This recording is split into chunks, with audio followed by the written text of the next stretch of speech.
نبی صلی اللہ علیہ وسلم کے ایک صحابی سے روایت ہے، وہ نبی صلی اللہ علیہ وسلم سے بیان کرتے ہیں کہ آپ نے فرمایا، حبشیوں سے تعرض نہ کرو جب تک کہ وہ تمہارے در پہ نہ ہو، اور ترکوں کو بھی چھوڑے رہو جب تک کہ وہ تمہیں چھوڑے رہیں۔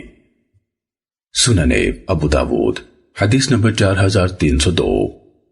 سیدنا ابو ہریرہ رضی اللہ تعالیٰ عنہ سے روایت ہے، رسول اللہ صلی اللہ علیہ وسلم نے فرمایا، قیامت اس وقت تک نہیں آئے گی جب تک کہ مسلمانوں کی ترکوں سے جنگ نہ ہو جائے۔ یہ ایسے لوگ ہوں گے کہ ان کے چہرے ڈھالوں کی مانند ہوں گے، جن پر چمڑا وغیرہ لگایا گیا ہو، اور ان کا لباس بالوں کا ہوگا۔ سننے ابو داود حدیث نمبر 4303۔ حضرت ابو ہریرہ رضی اللہ عنہ سے مروی ہے، نبی صلی اللہ علیہ وسلم نے فرمایا، قیامت اس وقت تک نہیں آئے گی جب تک کہ تم یعنی مسلمان ایک قوم سے جنگ نہ کر لو جن کے جوتے بالوں کے ہوں گے، اور اس وقت تک قیامت نہیں آئے گی جب تک کہ تم ایک قوم سے جنگ نہ کر لو جن کی آنکھیں چھوٹی اور ناکیں چپٹی ہوں گی، ان کے چہرے گویا ڈھالے ہوں گے جن پر چمڑا وغیرہ لگا ہوتا ہے۔ سننے ابو داود حدیث نمبر 4304۔ جناب مسلم بن ابو بکر کہتے ہیں کہ میں نے اپنے والد سے سنا، بیان کرتے تھے کہ رسول اللہ صلی اللہ علیہ وسلم نے فرمایا، میری امت کے کچھ لوگ زیریں علاقے کی زمین میں اتریں گے جسے بصرہ کہتے ہوں گے، جو دریائے دجلہ کے کنارے آباد ہوگا، اور اس پر ایک پل ہوگا، اس کی آبادی بہت زیادہ ہوگی، اور یہ مہاجروں کا شہر ہوگا۔ ابن یحییٰ نے بیان کیا کہ ابو معمر نے کہا، یہ مسلمانوں کا شہر ہوگا، پس جب آخری زمانہ ہوگا تو بنو قنطورہ یعنی ترک، یہ ان کے جد اعلیٰ کا نام ہے، آئیں گے، ان کے چہرے چوڑے اور آنکھیں چھوٹی چھوٹی ہوں گی، حتیٰ کہ وہ اس دریا کے کنارے اتریں گے تو شہر کے لوگ 3 جماعتوں میں بٹ جائیں گے۔ ایک جماعت بیلوں کی دمیں پکڑ لے گی اور جنگلوں میں نکل جائے گی، اور اس طرح وہ ہلاک ہوں گے۔ دوسری جماعت اپنے لیے امان طلب کرے گی اور وہ کافر ہو جائیں گے، اور تیسری جماعت وہ ہوگی جو اپنی اولاد کی پرواہ نہ کرتے ہوئے انہیں اپنی پیٹھوں پیچھے چھوڑ کر ان کے ساتھ قتال کرے گی، اور یہی لوگ عظیم شہداء ہوں گے۔ سننے ابو داود حدیث نمبر 4306۔ حضرت عبداللہ بن عمرو رضی اللہ عنہما بیان کرتے ہیں، نبی صلی اللہ علیہ وسلم نے فرمایا، کفار حبشہ جب تک تم سے تعارض نہ کریں تم بھی انہیں چھوڑے رہو، بلا شبہ کعبے کا خزانہ نکالنے والا ایک حبشی ہی ہوگا جس کی پنڈلیاں چھوٹی چھوٹی ہوں گی۔ سننے ابو داود حدیث نمبر 4309۔ جناب زرعہ نے بتایا کہ ایک جماعت مدینہ منورہ میں مروان بن حکم کے ہاں گئی، انہوں نے اسے علامات قیامت کے سلسلے میں سنا کہ سب سے پہلے دجال نکلے گا۔ کہتے ہیں پھر میں حضرت عبداللہ بن عمرو رضی اللہ تعالیٰ عنہ کے ہاں حاضر ہوا اور انہیں یہ بتایا تو عبداللہ نے کہا، اس نے تمہیں کچھ نہیں بتایا؟ میں نے رسول اللہ صلی اللہ علیہ وسلم سے سنا ہے، آپ فرماتے تھے، بے شک ان علامات میں سب سے پہلے یہ ہے کہ سورج مغرب کی طرف سے طلوع ہوگا یا چاش کے وقت جانور ظاہر ہوگا، جو بھی پہلے ہوا دوسرا اس کے بعد ہو جائے گا۔ حضرت عبداللہ نے کہا، اور قدیم کتابیں ان کے زیر مطالعہ رہتی تھیں، میرا خیال ہے کہ ان میں سے پہلی علامت سورج کا مغرب کی جانب سے طلوع ہونا ہے۔ سننے ابو داود حدیث نمبر 4310۔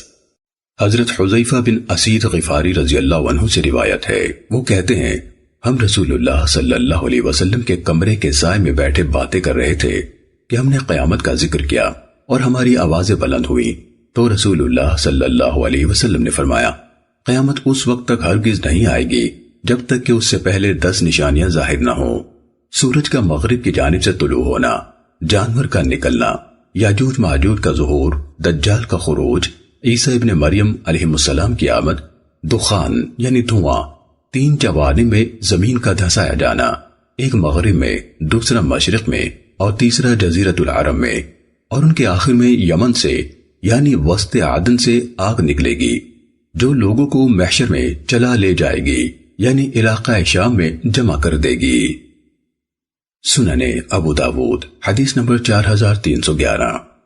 حضرت ابو ہریرہ رضی اللہ عنہ سے روایت ہے، رسول اللہ صلی اللہ علیہ وسلم نے فرمایا، قیامت اس وقت تک قائم نہیں ہوگی جب تک کہ سورج اپنے مغرب کی جانب سے طلوع نہ ہو لے، چنانچہ جب یہ طلوع ہوگا اور لوگ اسے دیکھیں گے تو زمین پر بسنے والے سب ایمان لے آئیں گے، اور یہی وہ وقت ہوگا جس کا سورۃ الانعام میں ذکر ہے، لا ينفع نفسا ایمانها لم تکن، کسی جان کو اس کا ایمان اگر اس نے اس سے پہلے ایمان نہ قبول کیا ہو یا ایمان کے ساتھ اچھے عمل نہ کیے ہوں، نفع آور نہ ہوگا۔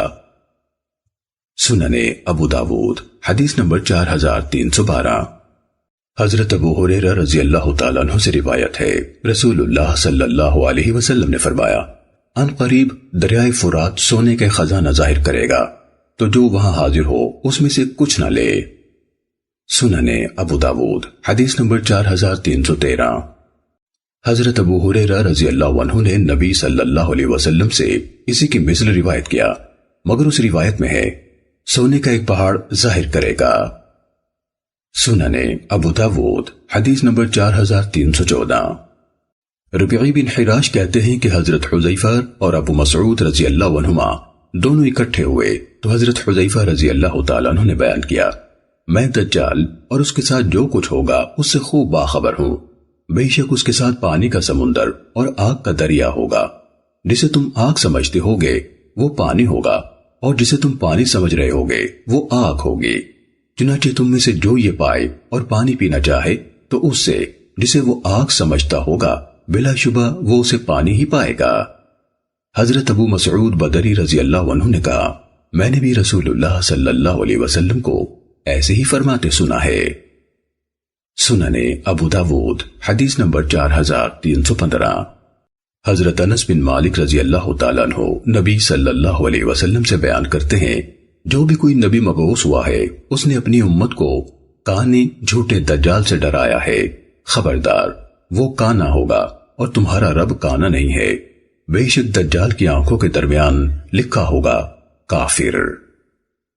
سنن ابو داود حدیث نمبر 4316۔ حضرت انس بن مالک رضی اللہ تعالیٰ عنہ نے نبی صلی اللہ علیہ وسلم سے اس حدیث میں بیان کیا کہ اسے ہر مسلم پڑھ سکے گا۔ سنن ابو داود حدیث نمبر 4318۔ حضرت عمران بن حسین رضی اللہ تعالیٰ عنہ بیان کرتے تھے، رسول اللہ صلی اللہ علیہ وسلم نے فرمایا، جو شخص دجال کے متعلق سنے تو اس سے دور رہے، اللہ کی قسم آدمی اس کے پاس آئے گا جبکہ وہ سمجھتا ہوگا کہ وہ صاحب ایمان ہے، مگر ان شبہات کی بنا پر جو اس کی طرف سے اٹھائے جائیں گے اس کی اتباع کر بیٹھے گا۔ سنن ابو داود حدیث نمبر 4319۔ حضرت عبادہ بن صامت رضی اللہ تعالیٰ عنہ نے بیان کیا، رسول اللہ صلی اللہ علیہ وسلم نے فرمایا، بلا شبہ میں نے تمہیں دجال کے متعلق بہت کچھ بتایا ہے، اس کے باوجود مجھے اندیشہ ہے کہ کہیں تم نے اسے نہ سمجھا ہو۔ یاد رکھنا، مسیحی دجال ٹھگنے قد والا، باہر کو نکلی ٹیڑھی پنڈلیوں والا اور بہت گھنگریالے بالوں والا ہوگا، ایک آنکھ سے کانا ہوگا جو کہ مٹی ہوئی ہوگی، نہ تو ابری ہوئی اور نہ گہری ہوگی۔ پھر بھی تمہیں کوئی شبہ ہو تو یاد رکھنا کہ تمہارا رب کانا نہیں ہے۔ امام ابو داود رحمہ اللہ فرماتے ہیں، عمر بن اسود کو منصب قضا سونپا گیا تھا۔ سنن ابو داود حدیث نمبر 4320۔ حضرت نواس بن سمعان کلابی رضی اللہ عنہ سے روایت ہے، رسول اللہ صلی اللہ علیہ وسلم نے دجال کا ذکر کیا اور فرمایا، اگر وہ میرے ہوتے ہوئے تم میں ظاہر ہوا تو میں تمہاری طرف سے اس کا مقابلہ کروں گا، اگر میرے بعد ظاہر ہوا تو پھر ہر شخص خود اپنا دفاع کرنے والا ہے، ہر مسلمان کے لیے اللہ عز و جل ہی میرا خلیفہ ہے، چنانچہ تم میں سے جو کوئی اسے پائے تو اس پر سورہ کہف کی ابتدائی آیات پڑھے، یہی تمہارے لیے اس کے فتنے سے امان ہوں گی۔ ہم نے پوچھا کہ وہ زمین پر کتنا عرصہ رہے گا؟ آپ نے فرمایا 40 دن، ان میں سے ایک دن 1 سال کے برابر، اور ایک دن 1 مہینے کے برابر، اور ایک دن 1 ہفتے کے برابر ہوگا، اور باقی دن تمہارے دنوں کے برابر ہوں گے۔ ہم نے پوچھا، اے اللہ کے رسول، یہ دن جو 1 سال کے برابر ہوگا، کیا ہمیں اس میں 1 دن رات کی نمازیں کافی ہوں گی؟ آپ نے فرمایا نہیں، اس کے لیے تم لوگ اندازہ لگا لینا، پھر دمشق کی مشرق میں سفید مینارے کے پاس عیسیٰ علیہ السلام اتریں گے، بس وہ اسے باب لد کے پاس پائیں گے اور اس کا کام تمام کر دیں گے۔ سنن ابو داود حدیث نمبر 4321۔ حضرت ابو امامہ رضی اللہ تعالیٰ عنہ نے نبی صلی اللہ علیہ وسلم سے مذکورہ بالا کی مانند بیان کیا اور نمازوں کا ذکر بھی اسی کے ہم معنی بیان کیا۔ سننے ابو داود حدیث نمبر 4322۔ حضرت ابو درداء رضی اللہ تعالیٰ عنہ نبی صلی اللہ علیہ وسلم سے روایت کرتے ہیں، آپ نے فرمایا، جس نے سورہ کہف کی ابتدائی 10 آیات حفظ کر لیں وہ دجال کے فتنے سے محفوظ رہے گا۔ امام ابو داود رحمہ اللہ فرماتے ہیں کہ ہشام دستوائی نے قتادہ سے اسی طرح روایت کیا ہے، مگر اس نے کہا جس نے سورہ کہف کی آخری آیات حفظ کی۔ شعبہ نے بھی بواسطہ قتادہ کہف کی آخری آیات کا ذکر کیا ہے۔ سننے ابو داود حدیث نمبر 4323۔ سیدنا ابو ہریرہ رضی اللہ تعالیٰ عنہ سے روایت ہے، نبی صلی اللہ علیہ وسلم نے فرمایا، میرے اور عیسیٰ علیہ السلام کے درمیان کوئی نبی نہیں ہے اور وہ اترنے والے ہیں، جب تم انہیں دیکھو گے تو پہچان جاؤ گے کہ درمیانے قامت والے ہیں اور رنگ ان کا سرخ و سفید ہوگا، ہلکے زرد رنگ کے لباس میں ہوں گے، ایسے محسوس ہوگا جیسے ان کے سر سے پانی ٹپک رہا ہو، حالانکہ نمی یعنی پانی لگا نہیں ہوگا، انتہائی نظیف اور چمکدار رنگ کے ہوں گے۔ وہ لوگوں سے اسلام کے لیے قتال کریں گے، صلیب توڑ دیں گے اور خنزیر کو قتل کریں گے، جزیہ موقوف کر دیں گے۔ اللہ تعالیٰ ان کے زمانے میں اسلام کے علاوہ دیگر سب دینوں کو ختم کر دے گا۔ وہ مسیح دجال کو ہلاک کریں گے۔ حضرت عیسیٰ علیہ السلام زمین میں 40 سال تک رہیں گے، پھر ان کی وفات ہوگی اور مسلمان ان کا جنازہ پڑھیں گے۔ سننے ابو داود حدیث نمبر 4324۔ حضرت فاطمہ بنت قیس رضی اللہ تعالیٰ عنہ سے روایت ہے کہ ایک رات رسول اللہ صلی اللہ علیہ وسلم نے عشاء کی نماز میں تاخیر فرما دی، پھر تشریف لائے اور فرمایا، مجھے تمیم داری کی باتوں نے روک لیا تھا۔ وہ بیان کر رہے تھے کہ سمندری جزیروں میں سے ایک جزیرے میں ایک آدمی تھا اور میں نے ایک عورت کو دیکھا جو اپنے بال کھینچ رہی تھی۔ پوچھا کہ تو کون ہے؟ اس نے کہا، میں جساسہ ہوں، اس محل میں چلے جاؤ۔ میں وہاں گیا تو اس میں ایک آدمی کو دیکھا جو اپنے بال کھینچ رہا تھا اور زنجیروں میں جکڑا ہوا تھا اور اوپر نیچے اچھل رہا تھا۔ میں نے کہا، تم کون ہو؟ اس نے کہا، میں دجال ہوں۔ کیا عربوں کا نبی آ گیا ہے؟ میں نے کہا، ہاں۔ اس نے کہا، کیا ان لوگوں نے اس کی اطاعت کی ہے یا نافرمانی؟ میں نے کہا، نہیں بلکہ اطاعت کی ہے۔ اس نے کہا، یہ ان کے لیے بہتر ہے۔ سننے ابو داود حدیث نمبر 4325۔ حضرت فاطمہ بنت قیس رضی اللہ تعالیٰ عنہ بیان کرتی ہے کہ میں نے رسول اللہ صلی اللہ علیہ وسلم کی طرف سے اعلان کرنے والے کو منادی کرتے ہوئے سنا کہ نماز کے لیے جمع ہو جاؤ، تو میں بھی چلی آئی اور رسول اللہ صلی اللہ علیہ وسلم کے ساتھ نماز پڑھی۔ جب آپ نماز سے فارغ ہو گئے تو ممبر پر تشریف لائے اور آپ ہنس رہے تھے۔ آپ نے فرمایا، ہر شخص اپنی جگہ پر بیٹھا رہے۔ پھر فرمایا، کیا جانتے ہو میں نے تمہیں کیوں جمع کیا ہے؟ انہوں نے کہا، اللہ اور اس کے رسول بہتر جانتے ہیں۔ آپ نے فرمایا، میں نے تمہیں ڈرانے یا خوشخبری سنانے کے لیے جمع نہیں کیا ہے، میں نے تمہیں اس لیے جمع کیا ہے کہ تمیم داری عیسائی تھا، میرے ہاں آیا، بیعت کی اور اسلام قبول کیا، اور اس نے مجھے ایک بات بیان کی ہے جو میری بات کی تائید میں ہے، جو میں نے تمہیں دجال کے متعلق کہی ہے۔ اس نے مجھے بتایا ہے کہ وہ ایک جہاز میں سوار ہوا، اس کے ساتھ قبیلہ لخم اور جزام کے 30 آدمی تھے۔ جہاز کو طوفانی موجوں نے آ لیا جو انہیں 1 مہینے تک پریشان کیے رہیں، اور وہ سورج غروب ہونے کے وقت ایک جزیرے کے پاس پہنچے اور ایک چھوٹی کشتی میں سوار ہو کر جزیرے میں جا اترے تو انہیں ایک جانور ملا جس کی دم بھاری اور جسم پر بہت بال تھے۔ انہوں نے کہا، کم بخت تو کون ہے؟ اس نے کہا، میں جساسہ ہوں۔ اس گرجے میں ایک آدمی ہے، اس کے پاس جاؤ، وہ تمہاری خبروں کا بہت مشتاق ہے۔ جب اس نے ہمارے سامنے آدمی کا نام لیا تو ہم اس سے ڈر گئے کہ یہ کہیں شیطان نہ ہو۔ ہم جلدی سے چلے اور اس گرجے میں داخل ہوئے تو ایک بہت بڑا انسان دیکھا۔ اس قدر بڑا انسان ہم نے کبھی نہیں دیکھا تھا، جسے بڑی سختی سے باندھا گیا تھا اور اس کے ہاتھ گردن کے ساتھ بندھے ہوئے تھے، اور حدیث بیان کی۔ اس نے ان سے شام کے نخلستان، بیسان، چشمہ زغر اور نبی امی صلی اللہ علیہ وسلم کے متعلق پوچھا اور کہا کہ میں ہی مسیح دجال ہوں، ان قریب مجھے نکلنے کی اجازت مل جائے گی۔ نبی صلی اللہ علیہ وسلم نے فرمایا، دجال شام یا یمن کے سمندر میں ہے، نہیں بلکہ مشرق کی طرف میں ہے۔ 2 بار فرمایا۔ آپ نے اپنے ہاتھ سے مشرق کی طرف اشارہ فرمایا۔ سیدہ فاطمہ بنت قیس رضی اللہ تعالیٰ عنہ کہتی ہیں، میں نے یہ حدیث رسول اللہ صلی اللہ علیہ وسلم سے یاد کی ہے اور بقیہ حدیث بیان کی۔ سننے ابو داود حدیث نمبر 4326۔ حضرت جابر رضی اللہ تعالیٰ عنہ سے روایت ہے کہ رسول اللہ صلی اللہ علیہ وسلم نے ایک روز منبر پر کھڑے ہو کر فرمایا، کچھ لوگ سمندر میں جا رہے تھے کہ ان کا کھانا ختم ہو گیا تو انہیں ایک جزیرہ دکھائی دیا۔ وہ روٹی کی تلاش میں اسی میں چلے گئے تو جساسہ سے ان کی ملاقات ہو گئی۔ ولید بن عبداللہ کہتے ہیں کہ میں نے ابو سلمہ سے پوچھا، جساسہ کیا ہے؟ تو اس نے کہا، ایک عورت ہے جو اپنے جسم اور سر کے بال کھینچ رہی تھی۔ اس نے کہا، اس محل میں، اور حدیث بیان کی، اور محل والے آدمی نے ان سے بیسان کے نخلستان اور زغر کے چشمے کے متعلق معلوم کیا۔ کہا، وہی مسیح الدجال ہے۔ ابن ابو سلمہ نے مجھ سے کہا کہ اس حدیث میں ایک بات ہے جو مجھے یاد نہیں۔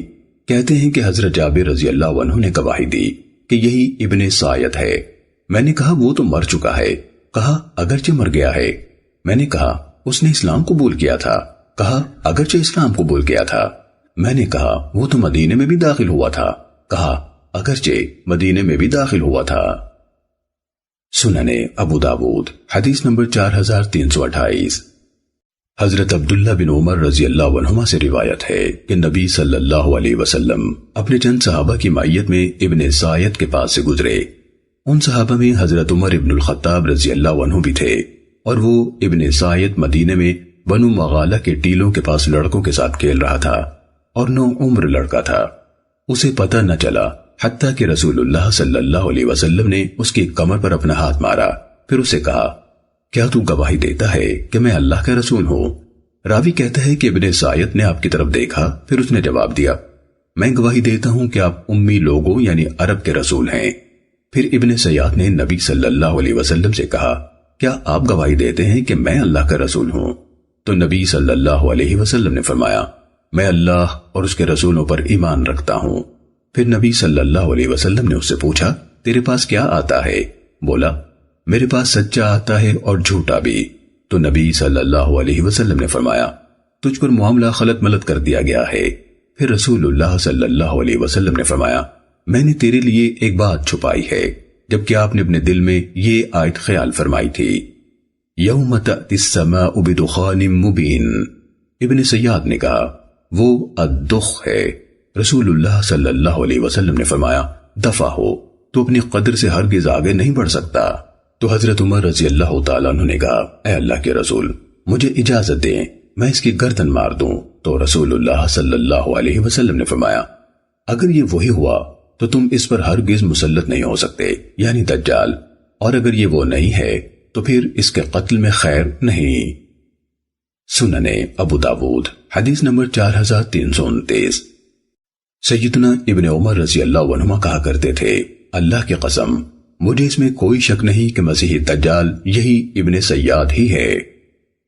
سننے ابو داود حدیث نمبر 4330۔ محمد بن منقدر کہتے ہیں کہ میں نے حضرت جابر بن عبداللہ رضی اللہ تعالیٰ عنہما کو دیکھا کہ وہ اللہ کی قسم اٹھا کر کہتے تھے کہ ابن سیاد ہی دجال ہے۔ میں نے کہا، آپ اللہ کی قسم اٹھا کر کہتے ہیں؟ انہوں نے کہا، میں نے حضرت عمر رضی اللہ عنہ سے سنا کہ وہ اس بات پر رسول اللہ صلی اللہ علیہ وسلم کے سامنے قسم اٹھاتے تھے، مگر رسول اللہ صلی اللہ علیہ وسلم نے اس پر انکار نہیں فرمایا۔ سننے ابو داود حدیث نمبر 4331۔ حضرت ابو ہریرہ رضی اللہ تعالیٰ عنہ کہتے ہیں کہ رسول اللہ صلی اللہ علیہ وسلم نے فرمایا، اس وقت تک قیامت نہیں آئے گی جب تک کہ 30 انتہائی جھوٹے دجال نہ آ جائیں، ہر ایک کا دعویٰ ہوگا کہ وہ اللہ کا رسول ہے۔ سننے ابو داود حدیث نمبر 4333۔ حضرت ابو ہریرہ رضی اللہ عنہ سے روایت ہے، رسول اللہ صلی اللہ علیہ وسلم نے فرمایا، اس وقت تک قیامت نہیں آئے گی جب تک کہ 30 انتہائی جھوٹے فریبی دجال نہ آ جائیں، ان میں سے ہر ایک اللہ اور اس کے رسول پر جھوٹ بولتا ہوگا۔ سننے ابو داود حدیث نمبر 4334۔ جناب قیس بن ابی حازم نے بیان کیا کہ حضرت ابو بکر صدیق رضی اللہ عنہ نے اپنے خطبے میں اللہ عز و جل کی حمد و ثنا کے بعد فرمایا، اے لوگو، تم یہ آیت کریمہ پڑھتے ہو، علیکم انفسکم لا یضرکم، اے ایمان والو اپنی فکر کرو، جب تم راہ راست پر چل رہے ہو تو جو شخص گمراہ ہو اس سے تمہارا کوئی نقصان نہیں، مگر اس کے معنی و مفہوم غلط سمجھتے ہو۔ خالد نے روایت کیا، ہم نے نبی صلی اللہ علیہ وسلم کو فرماتے سنا ہے، بلا شبہ لوگ جب کسی کو ظلم کرتا دیکھیں گے اور پھر اس کے ہاتھ نہ پکڑیں تو قریب ہوتا ہے کہ اللہ ان سب کو عذاب کی لپیٹ میں لے لے۔ اور عمرو بن عون نے حشیم سے روایت کرتے ہوئے کہا، حالانکہ میں نے رسول اللہ صلی اللہ علیہ وسلم کو فرماتے ہوئے سنا ہے، جس قوم میں اللہ کی نافرمانی کے کام ہوں اور وہ انہیں روکنے پر قادر ہوں مگر منع نہ کرتے ہوں تو قریب ہوتا ہے کہ اللہ اس سبب سے ان سب کو اپنے عقاب کی لپیٹ میں لے لے۔ امام ابو داود رحمہ اللہ فرماتے ہیں، اس روایت کو اسی طرح جیسے کہ خالد نے روایت کیا ہے، ابو اسامہ اور ایک بڑی جماعت نے بیان کیا ہے، جبکہ شعبہ نے یوں بیان کیا، جس کسی قوم میں نافرمانیاں ہوتی ہوں اور معاصی سے بچنے والوں کی تعداد زیادہ اور دوسروں کی کم ہو اور پھر بھی وہ نہ روکیں تو ان سب پر عقاب آنے کا اندیشہ ہوتا ہے۔ سننے ابو داود حدیث نمبر 4338۔ حضرت ابو سعید خدری رضی اللہ تعالیٰ عنہ سے روایت ہے، وہ کہتے ہیں کہ میں نے رسول اللہ صلی اللہ علیہ وسلم کو فرماتے سنا، تم میں سے جو کوئی کسی برائی کو دیکھے اور وہ اسے اپنے ہاتھ سے بدل دینے اور اس کی اصلاح کی طاقت رکھتا ہو تو اسے چاہیے کہ ہاتھ سے اس کی اصلاح کرے۔ حناد نے یہ حدیث یہیں تک بیان کی، جبکہ ابن علا نے بقیہ کو یوں پورا کیا، اگر یہ ہمت نہ ہو تو زبان سے روکے، اگر زبان سے روکنے کی ہمت نہ ہو تو پھر اپنے دل سے برا جانے، اور یہ ایمان کی سب سے کمزور کیفیت ہے۔ سننے ابو داود حدیث نمبر 4340۔ ابو امیہ شعبانی کہتے ہیں کہ میں نے حضرت ابو ثعلبہ خشنی رضی اللہ عنہ سے کہا، اے ابو ثعلبہ، آپ اس آیت کریمہ علیکم انفسکم کے سلسلے میں کیا کہتے ہیں؟ انہوں نے کہا، اللہ کی قسم تم نے اس کے متعلق فی الواقع صاحب علم و خبر سے پوچھا ہے، میں نے اس کے متعلق رسول اللہ صلی اللہ علیہ وسلم سے دریافت کیا تھا تو آپ نے فرمایا تھا، بلکہ تمہیں چاہیے کہ نیکی کا حکم دیے جاؤ اور برائی سے روکتے رہو، حتیٰ کہ جب دیکھو کہ حرص اور بخیلی کی اتباع ہونے لگی ہے، لوگ خواہشات نفسانی کے در پہ ہو گئے ہیں اور دنیا ہی کو ترجیح دینے لگے ہیں، آخرت کو بھول گئے ہیں، اور ہر رائے والا اپنی رائے اور بات ہی کو ترجیح دیتا ہے، اس پر خوش اور اصرار کرتا ہے، تو پھر اپنے آپ کو لازم پکڑ لو اور عوام کی فکر چھوڑ دو، یعنی دوسروں کی گمراہی تمہیں نقصان نہیں دے گی۔ بلا شبہ تمہارے پاس صبر کے دن آنے والے ہیں، ان میں دین و شریعت پر صبر کرنا، اس پر ثابت قدم رہنا ایسے ہوگا جیسے آگ کا انگارہ پکڑنا۔ ان لوگوں میں دین کے تقاضوں پر عمل کرنے والے کو اس جیسے 50 عاملوں کا ثواب ملے گا۔ عبداللہ بن مبارک نے کہا کہ عتبہ کے علاوہ مجھے دوسرے نے بتایا کہ حضرت ابو ثعلبہ رضی اللہ عنہ نے کہا، اے اللہ کے رسول، ان لوگوں میں سے 50 عاملوں کے برابر ثواب ملے گا؟ آپ نے فرمایا، تمہارے 50 عاملوں کے برابر۔ سننے ابو داود حدیث نمبر 4341۔ حضرت عبداللہ بن عمرو بن العاص رضی اللہ عنہما سے روایت ہے، رسول اللہ صلی اللہ علیہ وسلم نے فرمایا، تمہارا اس زمانے میں کیا حال ہوگا؟ یا فرمایا، ان قریب ایسا زمانہ آنے والا ہے کہ لوگوں کو خوب چھان لیا جائے گا، یعنی اہل ایمان اور اچھے آدمی اٹھا لیا جائیں گے، اور چھان برا باقی رہ جائے گا، یعنی بے دین اور رذیل لوگ باقی رہ جائیں گے، جن کے عہد و مواعید میں بے وفائی اور امانتوں میں خیانت ہوگی، اور ان میں اس طرح سے اختلاف ہو جائے گا۔ آپ صلی اللہ علیہ وسلم نے اپنے ہاتھوں کی انگلیوں کو ایک دوسرے کے اندر ڈال کر دکھایا۔ صحابہ نے کہا، اے اللہ کے رسول، تو ہم کیا کریں؟ آپ نے فرمایا، جو نیکی ہو اس پر عمل پیرا ہونا، اور جو برائی ہو اس سے دور رہنا، اور خاص اپنی اصلاح کی فکر کرنا اور اپنے عام لوگوں کو چھوڑ دینا۔ امام ابو داود رحمہ اللہ فرماتے ہیں، یہ روایت حضرت عبداللہ بن عمرو رضی اللہ عنہما کے واسطے سے نبی صلی اللہ علیہ وسلم سے کئی سندوں سے وارد ہے۔ سننے ابو داود حدیث نمبر 4342۔ حضرت عبداللہ بن عمرو بن العاص رضی اللہ عنہما بیان کرتے ہیں کہ ایک دفعہ ہم رسول اللہ صلی اللہ علیہ وسلم کے ارد گرد بیٹھے ہوئے تھے کہ اپنی فتنوں کا ذکر کیا۔ آپ نے فرمایا، جب تم دیکھو کہ لوگ اپنے عہد و مواعید میں بے وفائی کرنے لگے ہیں، امانتوں کا معاملہ انتہائی خفیف اور ضعیف ہو گیا ہے، یعنی لوگ خائن بن گئے ہیں اور ان کے آپس کی حالت اس طرح ہو گئی ہے، اور آپ نے اپنی انگلیوں کو ایک دوسرے کے اندر ڈال کر دکھایا، یعنی اختلافات بہت بڑھ گئے ہیں۔ عبداللہ کہتے ہیں کہ میں اٹھ کر آپ کے قریب ہو گیا اور عرض کیا، اللہ مجھے آپ پر فدا ہونے والا بنائے، میں ان حالات میں کیا کروں؟ آپ نے فرمایا، اپنے گھر کو لازم پکڑنا، اپنی زبان کا مالک بن جانا یعنی خاموش رہنا، اور نیکی پر عمل کرنا اور برائی سے بچنا، اور اپنی ذات کی فکر کرنا اور عام لوگوں کی فکر چھوڑ دینا۔ سننے ابو داود حدیث نمبر 4343۔ حضرت ابو سعید خدری رضی اللہ تعالیٰ عنہ سے روایت ہے، رسول اللہ صلی اللہ علیہ وسلم نے فرمایا، سب سے افضل جہاد یہ ہے کہ انسان جابر حاکم یا ظالم امیر کے سامنے حق و انصاف کا کلمہ کہہ گزرے۔ سننے ابو داود حدیث نمبر 4344۔ نبی صلی اللہ علیہ وسلم کے صحابہ کرام میں سے ایک صحابی نے بیان کیا، نبی صلی اللہ علیہ وسلم نے فرمایا، لوگ اس وقت تک ہرگز ہلاک نہیں ہوں گے جب تک کہ ان کے گناہوں اور عیبوں کی کثرت نہ ہو جائے یا ان کو کوئی عذر باقی نہ رہے۔ سننے ابو داود حدیث نمبر 4347۔ حضرت عبداللہ بن عمر رضی اللہ عنہما سے روایت ہے، وہ کہتے ہیں کہ رسول اللہ صلی اللہ علیہ وسلم نے اپنے آخری ایام میں ہمیں ایک دن عشاء کی نماز پڑھائی۔ جب سلام پھیرا تو کھڑے ہو گئے اور فرمایا، دیکھو کہ تمہاری اس رات میں اب جو کوئی روئے زمین پر موجود ہے 100 سال کے بعد ان میں سے کوئی باقی نہیں رہے گا۔ حضرت ابن عمر رضی اللہ عنہما کہتے ہیں کہ لوگ رسول اللہ صلی اللہ علیہ وسلم کے اس فرمان کے بارے میں وہم میں پڑ گئے ہیں، یعنی یہ احادیث جو صحابہ کرام 100 سال کے بارے میں روایت کرتے ہیں کہ شاید 100 سال بعد قیامت ہی آ جائے گی۔ انہوں نے کہا، حالانکہ رسول اللہ صلی اللہ علیہ وسلم نے تو صرف یہ فرمایا تھا کہ آج جو روئے زمین پر موجود ہے وہ باقی نہیں رہے گا، مقصد یہ تھا کہ یہ صدی ختم ہو جائے گی۔ سننے ابو داود حدیث نمبر 4348۔ حضرت ابو ثعلبہ خوشنی رضی اللہ عنہ کہتے ہیں، رسول اللہ صلی اللہ علیہ وسلم نے فرمایا، اللہ تعالیٰ میری امت کو آدھے دن کی مہلت سے عاجز نہیں رکھے گا۔ سننے ابو داود حدیث نمبر 4349۔ جناب اکرمہ سے روایت ہے کہ سیدنا علی رضی اللہ تعالیٰ عنہ نے بعض لوگوں کو جو دین اسلام سے مرتد ہو گئے تھے آگ سے جلوا دیا۔ حضرت ابن عباس رضی اللہ عنہما کو یہ خبر پہنچی تو انہوں نے کہا کہ میں انہیں آگ سے نہ جلواتا۔ رسول اللہ صلی اللہ علیہ وسلم نے فرمایا ہے، اللہ کے عذاب سے عذاب مت دو، میں انہیں رسول اللہ صلی اللہ علیہ وسلم کے فرمان کے مطابق قتل کرتا۔ بلا شبہ رسول اللہ صلی اللہ علیہ وسلم نے فرمایا ہے، جو اپنا دین بدل لے اسے قتل کر دو۔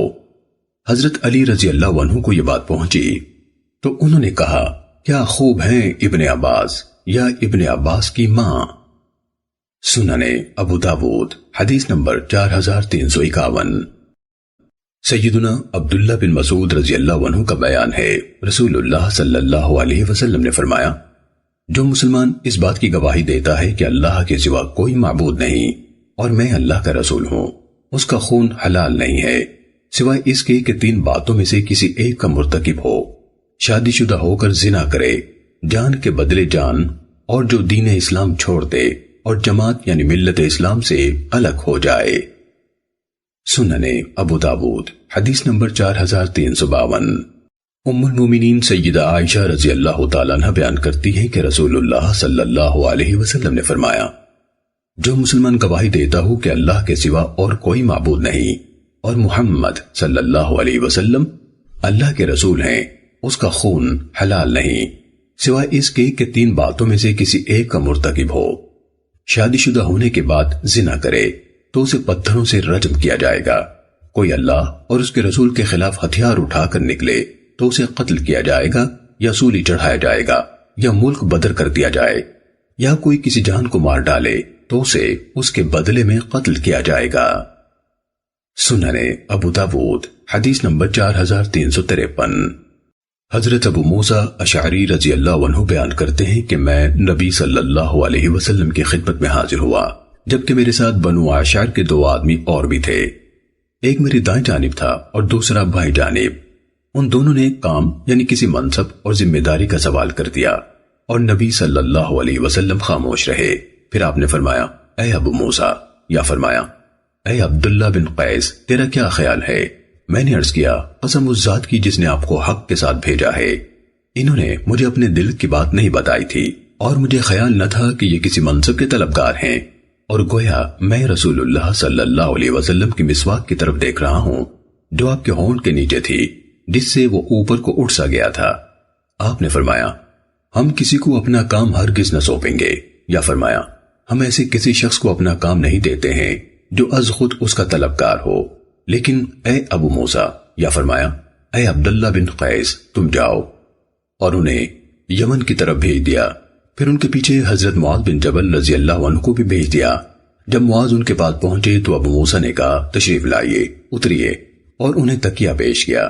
لیکن حضرت معاذ رضی اللہ عنہ نے اچانک دیکھا کہ ان کے ہاں ایک آدمی زنجیروں میں جکڑا ہوا تھا۔ انہوں نے پوچھا اسے کیا ہے؟ کہا کہ یہ یہودی تھا، پھر مسلمان ہو گیا، لیکن دوبارہ اپنے باطل دین کی طرف پھر گیا، یعنی مرتد ہو گیا ہے۔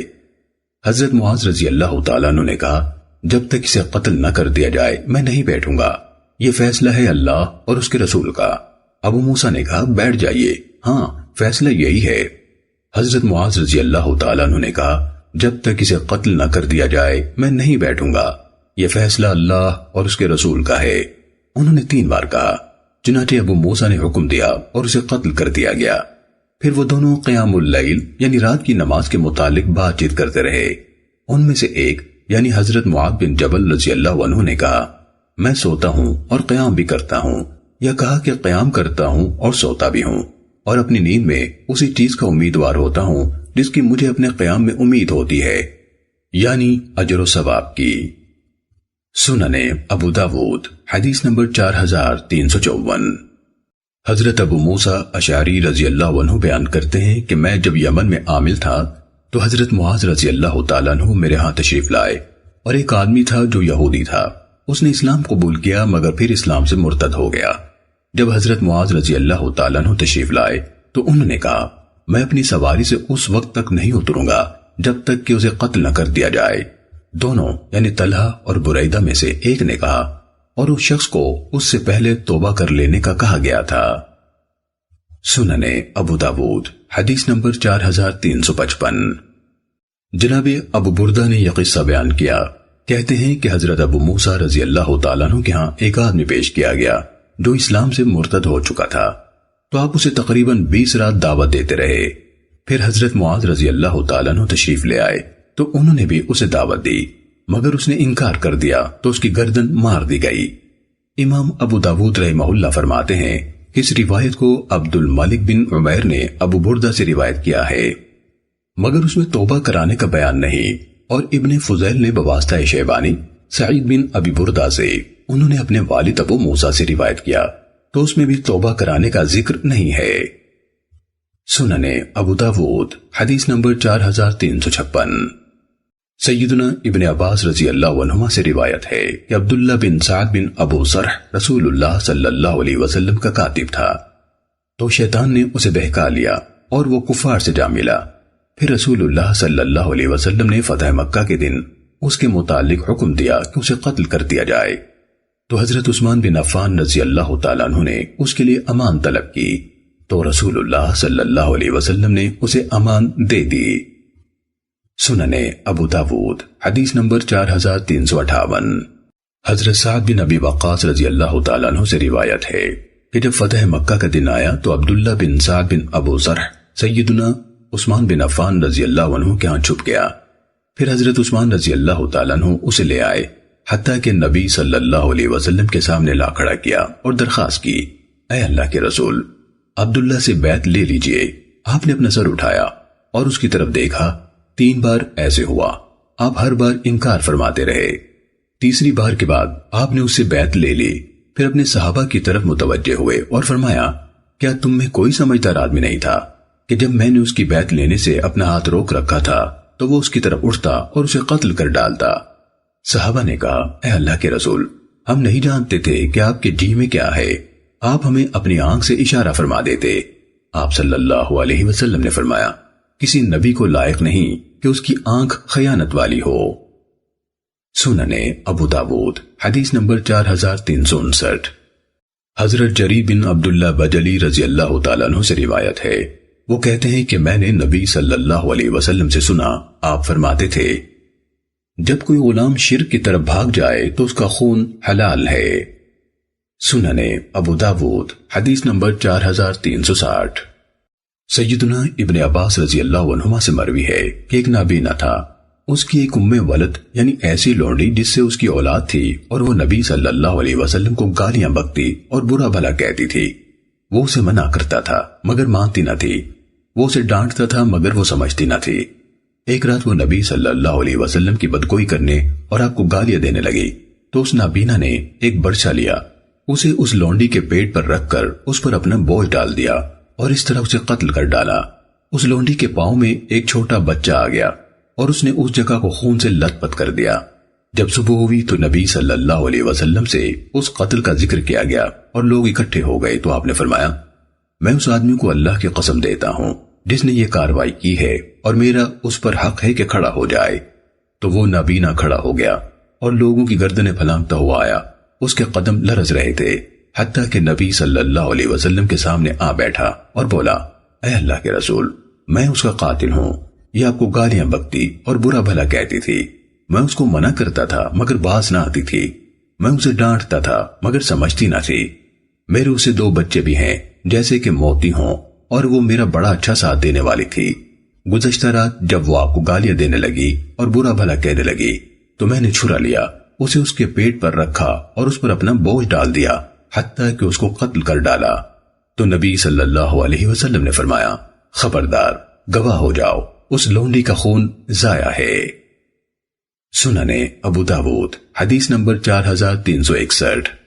حضرت ابو برزہ رضی اللہ تعالیٰ عنہ کہتے ہیں کہ میں سیدنا ابو بکر صدیق رضی اللہ عنہ کے پاس تھا کہ وہ کسی آدمی پر ناراض ہوئے اور بہت زیادہ ناراض ہوئے۔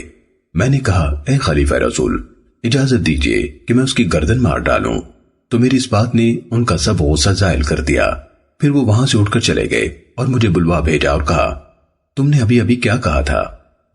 میں نے عرض کیا کہ میں نے کہا تھا مجھے اجازت دیں کہ میں اس کی گردن مار دوں۔ فرمایا، اگر میں تجھے ایسا کہہ دیتا تو کیا واقعی تم یہ کر گزرتے؟ اس نے کہا، ہاں۔ فرمایا، نہیں، اللہ کی قسم، حضرت محمد صلی اللہ علیہ وسلم کے بعد کسی بشر کو یہ مقام حاصل نہیں۔ امام ابو داود رحمہ اللہ نے کہا، یہ لفظ یزید بن زریع کے ہیں۔ امام احمد بن حنبل رحمہ اللہ نے کہا، یعنی ابو بکر کو کوئی حق نہیں کہ کسی کو قتل کرے سوائے اس کے کہ 3 میں سے کوئی ایک بات ہو جو رسول اللہ صلی اللہ علیہ وسلم نے فرمائی ہے، ایمان کے بعد کفر، شادی شدہ ہونے کے بعد زنا، اور کسی جان کو کسی جان کے بدلے کے بغیر قتل کر ڈالنا، اور نبی صلی اللہ علیہ وسلم کو حق تھا کہ وہ کسی کو قتل کر ڈالیں۔ سننے ابو داود حدیث نمبر 4363۔ حضرت انس بن مالک رضی اللہ تعالیٰ عنہ سے مروی ہے کہ قبیلہ عقل یا عرینہ کے کچھ لوگ رسول اللہ صلی اللہ علیہ وسلم کے پاس آئے، انہیں مدینے کی آب و ہوا راس نہ آئی اور بیمار ہو گئے، تو رسول اللہ صلی اللہ علیہ وسلم نے ان کو چند اونٹنیاں عنایت فرمائی اور حکم دیا کہ وہ ان کا پیشاب اور دودھ پئیں۔ چنانچہ وہ باہر چراگاہ میں چلے گئے۔ جب تندرست ہوئے تو انہوں نے رسول اللہ صلی اللہ علیہ وسلم کے چرواہے کو قتل کر ڈالا اور جانور ہنکا لے گئے۔ دن کے پہلے پہر ہی نبی صلی اللہ علیہ وسلم کو ان کی خبر مل گئی، تو آپ صلی اللہ علیہ وسلم نے ان کے تعاقب میں اپنے آدمی بھیجے۔ جب دن خوب چڑھ آیا تو انہیں لے آیا گیا۔ آپ نے ان کے متعلق حکم دیا تو ان کے ہاتھ اور پاؤں کاٹ ڈالے گئے، ان کی آنکھوں میں گرم لوہے کی سلاخیں پھیری گئیں اور پتھریلی زمین میں پھینک دیے گئے۔ وہ پانی مانگتے تھے مگر نہ دیا گیا۔ ابو قلابہ نے کہا، ان لوگوں نے چوری کی، قتل کیے، ایمان لانے کے بعد کفر کیا اور اللہ اور اس کے رسول سے جنگ کی، یعنی ان کے ساتھ اس سخت ترین معاملے کی وجہ ان کے یہی قصور تھے۔ سننے ابو داود حدیث نمبر 4364۔ جناب ایوب رحمہ اللہ نے اپنی سند سے یوں حدیث بیان کی، اس میں ہے کہ آپ صلی اللہ علیہ وسلم نے صلاحوں کا حکم دیا، انہیں گرم کیا گیا اور پھر ان کی آنکھوں میں پھیر دیا گیا اور ان کے ہاتھ پاؤں کاٹ ڈالے اور انہیں داغ نہ دیا کہ خون ہی بند ہو جائے اور انہیں یکدم قتل نہ کیا گیا۔ سننے ابو داود حدیث نمبر 4365۔ جناب ابو قلابہ نے حضرت انس بن مالک رضی اللہ عنہ سے یہ حدیث روایت کی ہے، اس میں ہے کہ رسول اللہ صلی اللہ علیہ وسلم نے ان کے تعاقب میں مخبروں یعنی کھوجیوں کو بھیجا تو انہیں لے آیا گیا۔ چنانچہ اللہ تعالیٰ نے اسی سلسلے میں یہ آیت مبارکہ نازل فرمائی، انما جزاء الذین یحاربون اللہ ورسولہ، جو لوگ اللہ اور اس کے رسول سے لڑیں اور زمین میں فساد پھیلائیں، ان کی سزا یہ ہے کہ انہیں قتل کر دیا جائے یا سولی چڑھا دیے جائیں یا الٹی اطراف سے ان کے ہاتھ پاؤں کاٹ دیے جائیں یا انہیں جلا وطن کر دیا جائے۔ سننے ابو داود حدیث نمبر 4366۔ جناب ثابت، قتادہ اور حمید نے سیدنا انس رضی اللہ عنہ سے یہ حدیث روایت کی، کہا الٹی طرف سے ان کے ہاتھ اور پاؤں کاٹے۔ حدیث کے شروع میں کہا وہ اونٹوں کو ہانک لے گئے اور اسلام سے مرتد ہو گئے۔ حضرت انس رضی اللہ عنہ فرماتے ہیں میں نے ان میں سے ایک کو دیکھا کہ وہ پیاس کے مارے اپنے منہ سے زمین کو کاٹ رہا تھا حتیٰ کہ وہ اسی حالت میں مر گئے۔ سنن ابو داود حدیث نمبر 4367۔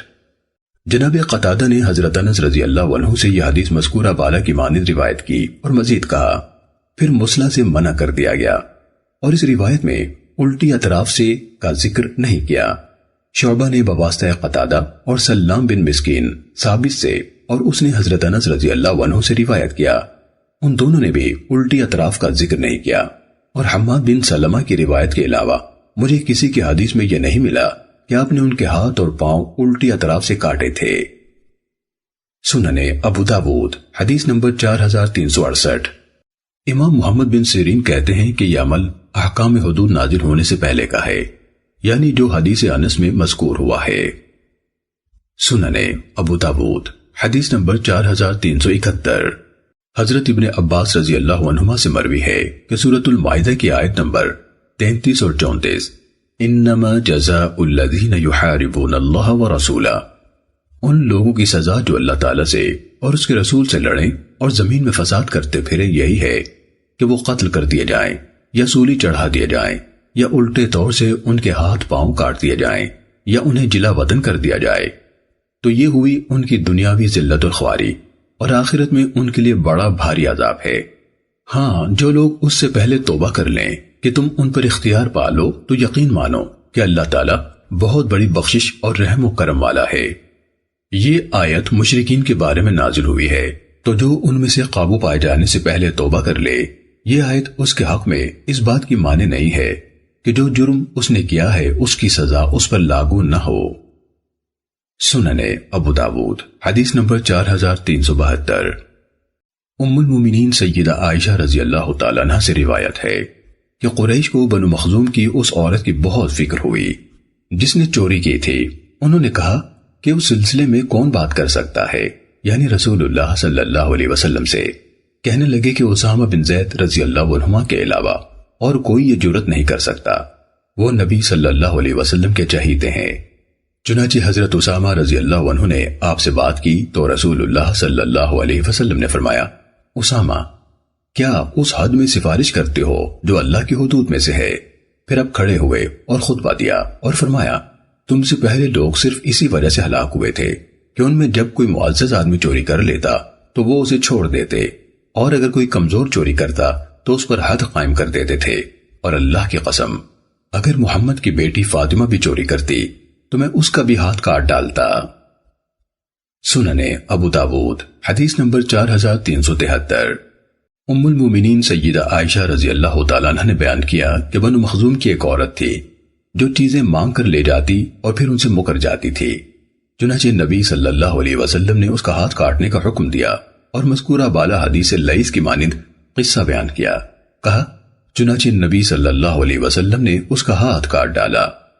امام ابو داود رحمہ اللہ کہتے ہیں کہ ابن وہب نے یہ حدیث بواسطہ یونس زہری سے روایت کی، اور اسی طرح کہا جیسے کہ لیث نے بیان کیا کہ ایک عورت نبی صلی اللہ علیہ وسلم کے دور میں فتح مکہ کے دنوں میں چوری کر لی۔ اور لیث نے بواسطہ یونس ابن شہاب سے اپنے سند سے روایت کیا تو کہا ایک عورت کوئی چیز مانگ کر لے گئی۔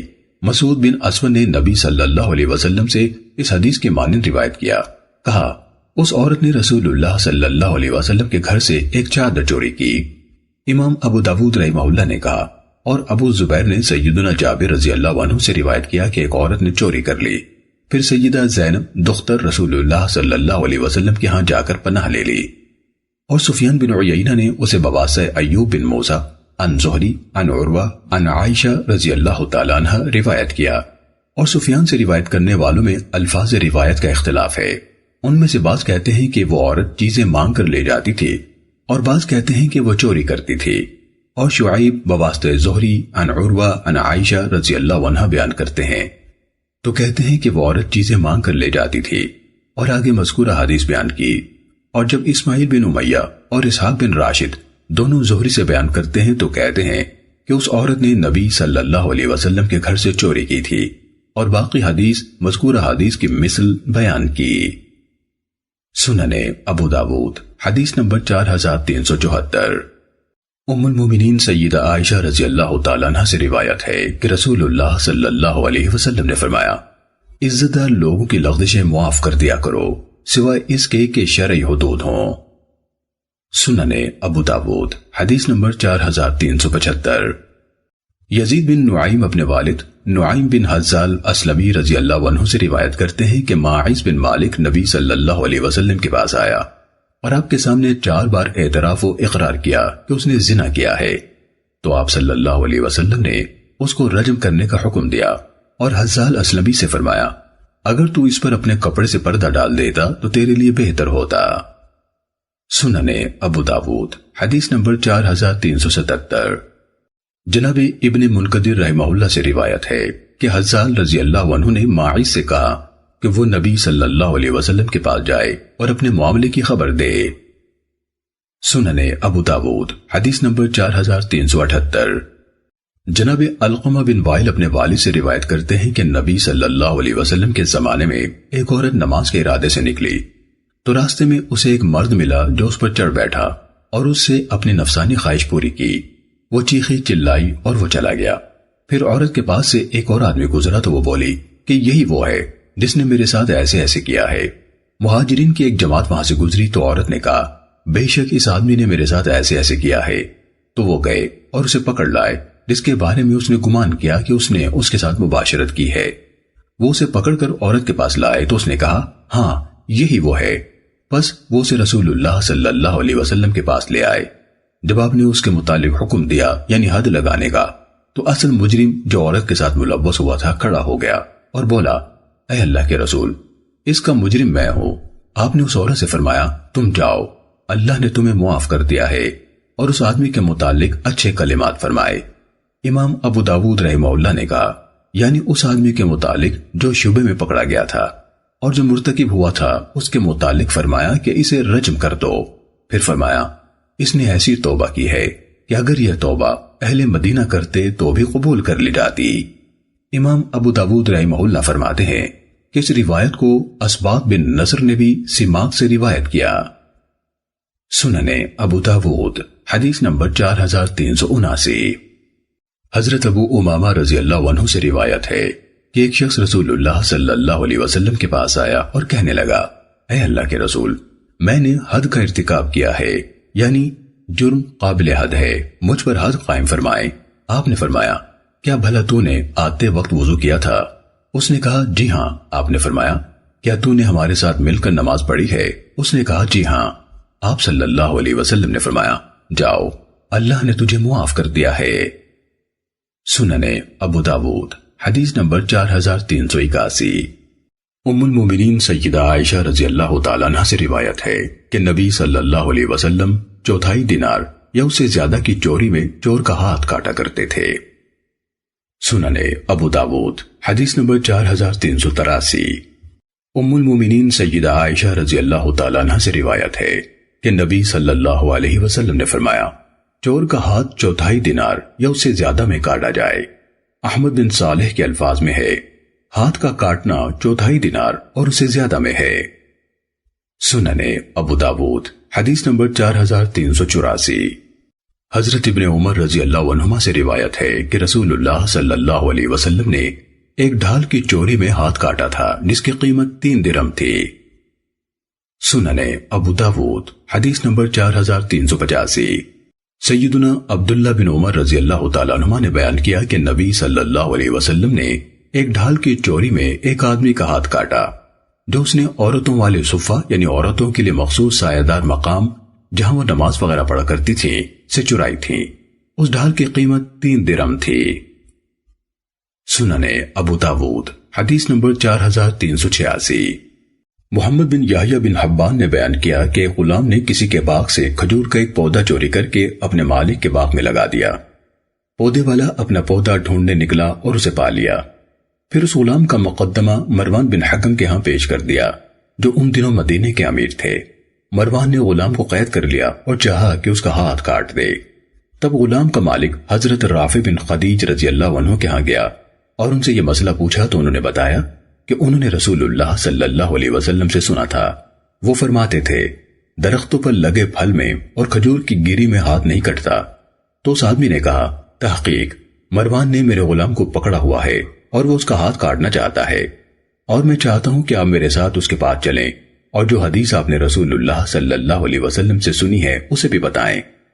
چنانچہ حضرت رافع بن خدیج رضی اللہ عنہ اس کے ساتھ گئے اور مروان کے پاس پہنچے اور اس کے سامنے بیان کیا کہ میں نے رسول اللہ صلی اللہ علیہ وسلم کو فرماتے سنا ہے پھل میں اور کھجور کی گری میں ہاتھ نہیں کٹتا۔ چنانچہ مروان نے حکم دیا اور غلام کو چھوڑ دیا گیا۔ امام ابو داود رحمہ اللہ فرماتے ہیں کہ القصر سے مراد کھجور کی وہ نرم گری ہے جو اس کے تنے کے اوپر کنارے میں ہوتی ہے۔ سنن ابو داود حدیث نمبر 4388۔ محمد بن یحییٰ بن حبان نے مذکورہ والا حدیث بیان کی اور کہا مروان نے اس غلام کو چند کوڑے مارے اور چھوڑ دیا۔ سنن ابو داود حدیث نمبر 4389۔ حضرت عبداللہ بن عمرو بن العاص رضی اللہ عنہما روایت کرتے ہیں کہ رسول اللہ صلی اللہ علیہ وسلم سے پوچھا گیا کہ درختوں پر لگی کھجوروں کا کیا حکم ہے، تو آپ نے فرمایا جو ضرورت مند اپنے منہ سے کھا لے لیکن پلو میں نہ باندھے تو اس پر کچھ نہیں، اور اگر کوئی کچھ لے کر نکلے تو اس پر اس کا دگنا جرمانہ اور سزا ہے، اور اگر کوئی کھلیان میں محفوظ کر دینے کے بعد چرائے اور اس کی قیمت ایک ڈھال کو پہنچے تو اس میں ہاتھ کا کاٹنا ہے، اور جو کوئی اس سے کم میں چرائے تو اس پر چوری شدہ کا دگنا جرمانہ اور سزا ہے۔ امام ابو داود رحمہ اللہ فرماتے ہیں کہ الجرین سے مراد جو خان ہے، یعنی جہاں کھجور وغیرہ خشک اور ذخیرہ کی جاتی ہے۔ سنن ابو داود حدیث نمبر 4390۔ حضرت جابر بن عبداللہ رضی اللہ عنہ بیان کرتے ہیں کہ رسول اللہ صلی اللہ علیہ وسلم نے فرمایا لٹیرے کا ہاتھ نہیں کٹتا، اور جو علانیہ مال لوٹے وہ ہم میں سے نہیں۔ سنن ابو داود حدیث نمبر 4391۔ اسی مذکورہ سند سے مروی ہے کہ رسول اللہ صلی اللہ علیہ وسلم نے فرمایا خیانت کرنے والے کا ہاتھ نہیں کٹتا۔ سنن ابو داود حدیث نمبر 4392۔ حضرت جابر رضی اللہ عنہ نے نبی صلی اللہ علیہ وسلم سے اسی حدیث کے مثل روایت کیا اور مزید کہا اچکے کا ہاتھ نہیں کٹتا۔ امام ابو داود رحمہ اللہ فرماتے ہیں کہ یہ دونوں حدیثیں ابن جریج نے ابو زبیر سے نہیں سنی ہیں، اور مجھے امام احمد بن حنبل رحمہ اللہ سے یہ بات پہنچی ہے، انہوں نے کہا کہ یہ احادیث ابن جریج نے یاسین الزیات سے سنی ہیں۔ امام ابو داود رحمہ اللہ نے کہا یہ احادیث مغیرہ بن مسلم نے بھی بواسطہ ابو زبیر جابر رضی اللہ عنہ سے، اور انہوں نے نبی صلی اللہ علیہ وسلم سے روایت کی ہیں۔ سنن ابو داود حدیث نمبر 4393۔ حضرت صفوان بن امیہ رضی اللہ عنہ بیان کرتے ہیں کہ میں مسجد میں سویا ہوا تھا، مجھ پر ایک منقش اونی چادر تھی جس کی قیمت 30 درہم تھی۔ ایک آدمی آیا اور اس نے یہ چپکے سے مجھ سے بڑی جلدی سے نکال لی، پھر اس آدمی کو پکڑ لیا گیا اور نبی صلی اللہ علیہ وسلم کے پاس لایا گیا، تو آپ نے حکم دیا کہ اس کا ہاتھ کاٹ دیا جائے۔ حضرت صفوان رضی اللہ عنہ کہتے ہیں کہ میں آپ صلی اللہ علیہ وسلم کی خدمت میں حاضر ہوا اور عرض کیا کہ کیا بھلا صرف 30 درہم کے بدلے میں آپ اس کا ہاتھ کاٹیں گے؟ میں اس کو فروخت کرتا ہوں اور قیمت کی ادائیگی ادھار کر لیتا ہوں۔ آپ نے فرمایا تم نے یہ اس کو میرے پاس لانے سے پہلے کیوں نہ کیا؟ امام ابو داود رحمہ اللہ کہتے ہیں کہ یہ روایت بسند زائدہ ان سماک ان جعید بن حجیر یوں ہے، حضرت صفوان سو گئے، طاؤس اور مجاہد کے الفاظ میں یوں ہے کہ وہ سوئے ہوئے تھے تو ایک چور آیا اور اس نے ان کی چادر ان کے سر کے نیچے سے چرا لی، اور ابو سلمہ بن عبد الرحمن کی روایت میں ہے کہ اس نے یہ چادر سر کے نیچے سے سرکا لی تو وہ جاگ گئے اور شور مچایا تو اسے پکڑ لیا گیا۔ زہری نے صفوان بن عبداللہ سے روایت کرتے ہوئے کہا حضرت صفوان بن امیہ رضی اللہ تعالیٰ عنہ مسجد میں سو گئے اور اپنے چادر کو اپنے سر کے نیچے بطور تکیہ رکھ لیا۔ ایک چور آیا اور اس نے یہ چادر اڑا لی تو انہوں نے اسے پکڑ لیا اور نبی صلی اللہ علیہ وسلم کی خدمت میں لے آئے۔ سنن ابو داود حدیث نمبر 4394۔ حضرت ابن عمر رضی اللہ عنہما سے روایت ہے کہ بنو مخزوم کی ایک عورت چیزیں مانگ کر لے جاتی اور پھر مکر جایا کرتی تھی، چنانچہ نبی صلی اللہ علیہ وسلم نے حکم دیا اور اس کا ہاتھ کاٹ دیا گیا۔ امام ابو داود رحمہ اللہ فرماتے ہیں کہ اس روایت کو جویریہ نے بواسطہ نافع ابن عمر سے یا صفیہ بنت ابی عبید سے روایت کیا، تو اس میں مزید یوں کہا نبی صلی اللہ علیہ وسلم خطبہ دینے کے لیے کھڑے ہوئے اور فرمایا، کیا کوئی عورت ہے جو اللہ اور اس کے رسول کی طرف توبہ کر لے؟ آپ نے یہ بات 3 بار دہرائی، جبکہ وہ عورت سامنے موجود دیکھ رہی تھی، مگر نہ وہ اٹھی اور نہ بولی۔ امام ابو داود رحمہ اللہ بیان کرتے ہیں کہ اس روایت کو ابن غنج نے بواسطہ نافع صفیہ بنت ابو عبید سے بیان کیا۔ اس میں ہے کہ پھر اس پر شہادت دی گئی۔ سنن ابو داود حدیث نمبر 4395۔ ام المومنین سیدہ عائشہ رضی اللہ عنہا نے بیان کیا کہ ایک عورت نے کئی معروف لوگوں کے نام سے کچھ زیورات عاریۃً لیے، جبکہ وہ خود کوئی معروف نہ تھی۔ پھر وہ زیورات اس نے بیچ ڈالے تو پکڑ لی گئی اور نبی صلی اللہ علیہ وسلم کی خدمت میں لائی گئی تو آپ نے اس کا ہاتھ کاٹ دینے کا حکم دیا۔ اور یہ وہی عورت ہے جس کے بارے میں حضرت اسامہ بن زید رضی اللہ عنہما نے سفارش کی تھی، اور رسول اللہ صلی اللہ علیہ وسلم نے اس سلسلے میں جو کچھ کہنا تھا کہا۔ سنن ابو داود حدیث نمبر 4396۔ ام المومنین سیدہ عائشہ رضی اللہ تعالیٰ عنہ نے بیان کیا کہ بنو مخزوم کی ایک عورت مال مانگ کر لے جاتی اور پھر مکر جاتی تھی، تو نبی صلی اللہ علیہ وسلم نے حکم دیا کہ اس کا ہاتھ کاٹ دیا جائے، اور وہ قصہ بیان کیا جو قتیبہ عن اللیث عن ابن شہاب کی گزشتہ روایت یعنی 4373 میں آیا ہے۔ مزید کہا کہ پھر نبی صلی اللہ علیہ وسلم نے اس کا ہاتھ کاٹ ڈالا۔